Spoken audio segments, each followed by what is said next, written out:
এই পুলিশ বাহিনী গাদ্দারি করতে আমাদের কানে এসে নিরাপত্তা দেয়নি। পুলিশ বাহিনী গাদ্দারি করতে আমাদের ভাইদের সাথে।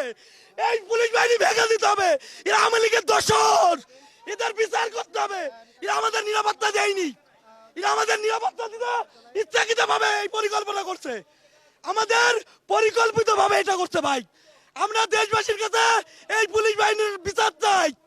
এখানকার পরিস্থিতি যদি আরেকটু জানিয়ে রাখি যে যখন আমরা দুইটার সংবাদ সংযোগে জানাচ্ছিলাম যে গোপালগঞ্জে পথসভা করছে, নানা বাধা বিপত্তি পেরিয়ে জাতীয় নাগরিক পার্টির এই পথসভা শেষ হয়ে তারা যখন গোপালগঞ্জ সদর ছেড়ে শরীয়তপুরের উদ্দেশ্যে রওনা হবেন, বের হবার আগেই কিন্তু সকল প্রবেশ পথে স্থানীয় আওয়ামী লীগ নিষিদ্ধ ছাত্রলীগের নেতাকর্মীরা ইট পাটকেল দেশীয় অস্ত্রশস্ত্র সহ তারা এই জাতীয় নাগরিক পার্টির গাড়িবহরে হামলে পড়ে এবং একই সাথে আমরা সাংবাদিকদের গাড়ি বহরে কিন্তু তারা হামলা করে আমাদের ৭১ টেলিভিশনের গাড়িতে লক্ষ্য করে তারা ঢিল ছুড়ে এবং আমাদের গাড়ির কাজ ভেঙে যায় অল্পের জন্য। আমি এবং আমার যিনি ক্যামেরা পার্সন রয়েছেন তিনি বেঁচে গিয়েছেন। তবে পরিস্থিতি এখন খুবই খারাপ পরিস্থিতি আমরা লক্ষ্য করছি। বাহিরে যারা রয়েছেন তারা কি অবস্থায় আছেন আমরা জানি না, তবে বেশ কয়েকটি গাড়ি আমরা পুলিশ সুপারের কার্যালয়ে নিরাপদে আসতে পেরেছি।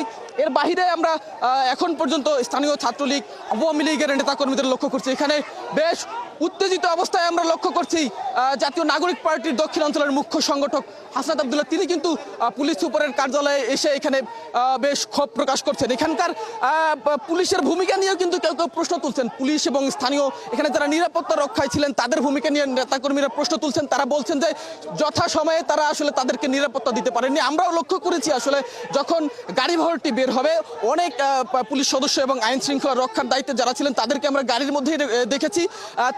তাদের উপস্থিতিতে কিন্তু আমাদের ৭১ টেলিভিশনের গাড়িতেও হামলা হয়েছে। ফলে নেতাকর্মীরা কিন্তু বেশ ক্ষোভ প্রকাশ করছেন। যারা নাগরিক পার্টির নেতা রয়েছেন, কেন্দ্রীয় নেতৃবৃন্দ রয়েছেন, তাদের ক্ষোভ আমরা লক্ষ্য করছি। তারা বলছেন যে যথাসময়ে তাদের নিরাপত্তা নিশ্চিত করতে ব্যর্থ হয়েছে আসলে প্রশাসন। এখন পর্যন্ত বেশ গাড়ি বহরেতে থাকা গাড়িগুলোর মধ্যে বেশ কিছু গাড়ি এই গোপালগঞ্জ জেলা পুলিশ সুপারের কার্যালয়ে এসে আশ্রয় নিতে পেরেছে। বাকি গাড়িগুলো কোথায় কি অবস্থায় রয়েছে আমরা জানি না। এখানে নাগরিক পার্টির